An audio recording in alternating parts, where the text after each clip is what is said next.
Oh my God! Nagugustuhan ko yung sauce niya. Medyo oily lang siya, pero sarap.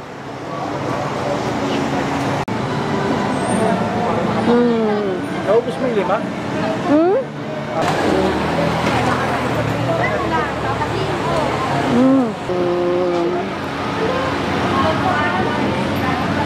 Lavang lava.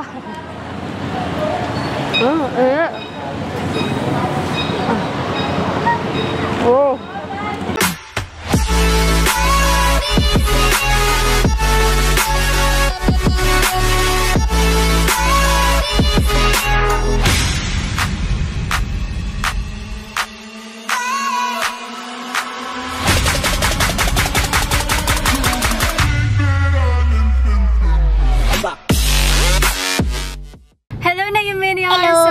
Today's food trip, andito ngayon tayo sa may Binondo. Dahil dito guys sa Binondo, meron nagtitrending na fried xiaolong bao. Actually, late na nga tayo eh. Kaya tara, puntahan na natin at kumain na tayo.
Guys, first stop nga natin dito sa Binondo Bites para tikman yung fried xiaolong bao.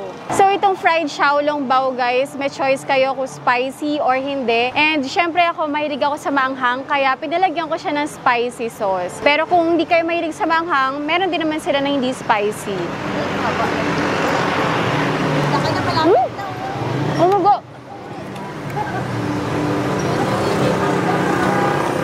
Saan tayo eh? Grabe, pumuputok pala tong xiaolong bao dito. Nasabugan pa ako ng juice ng xiaolong bao.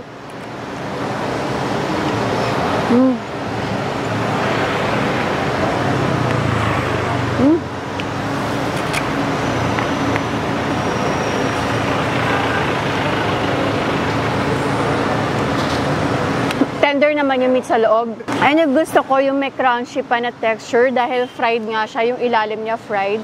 Parang feeling kong basang-basa ako ngayon. Parang yung gilid ko, yung baba ko basa. Tapos guys, kung mahilig ka sa manghang, yung sarap ng spicy sauce nila dito. Pero hindi lang naman spicy sauce ang nilalagay nila, meron pa silang iba. And ang sarap ng sauce nila. Tapos nakaka-add pa ng flavor yung sesame seeds on top. Kayo kaya isubo ng buo, baka may maputo ka na naman ako.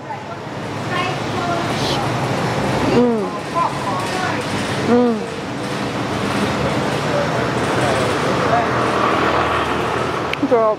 Go po. Makakat po kayo sa taas ng malaking Buddha. Yan ay vlog.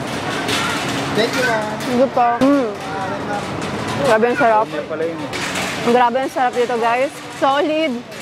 Hindi mo na guys kailangan pumunta pa ng Hong Kong kasi dito sa Binondo meron na kasi 'di ba sa Hong Kong ito kilala din ng fried xiaolong bao doon. Tsaka masarap. Nagugustuhan ko yung sauce niya. Medyo oily lang siya pero sarap. Grabe, perfect. Bago lang to dito, di ba, sa Binondo. Tingin ko lang kasi to nalaman na meron palang ganito dito. Gusto mo ba tikman? Titira ko sa isa. Spicy. Tira natin yung isa para kay Manuel. Ito, kakainin ko na tong isa. Naupos mo yung 5? 4?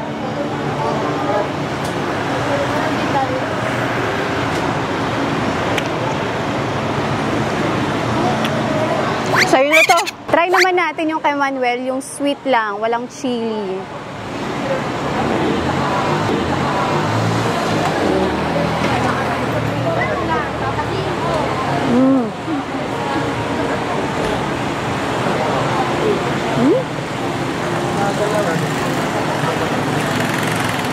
Masarap siya. Pero mas masarap pag may chili.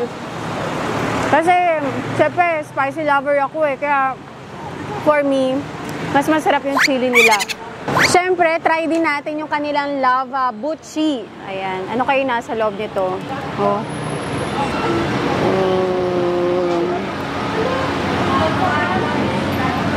Lavang lava.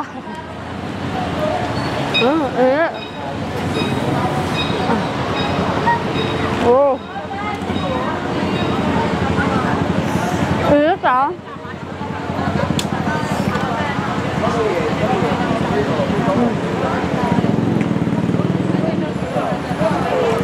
Yung lasa ng loob, guys, yung feeling niya, parang custard. Hindi siya ganun katamis, kaya okay din.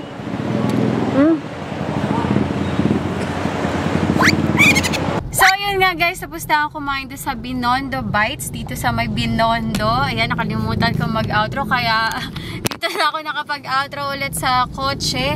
Anyway, sa mga natakam, ayan, hindi naman siya masyado mahaba ang pila ngayon kasi nga nalipasan na tayo ng trending, diba? Matagal na siyang trending, ngayon lang ako nakapunta, kaya sa mga gustong pumunta, wala na po masyadong pila. May pila naman, pero sobrang onti na lang yung pila nila. Mabilis na lang yung pila nila at mabilis nyo na matitikman yung kanilang fried xiaolongbao. Kaya kung namimiss nyo rin yung xiaolongbao, yung fried xiaolongbao sa Hong Kong, ayan, dito sa Binondo, meron na. So, yun lang guys. Thanks guys again for watching. At kung hindi ka pa nakapag-subscribe, please subscribe to my channel at para updated kayo sa mga videos na i-upload ko, tap the bell icon. So, see you guys again. Bye!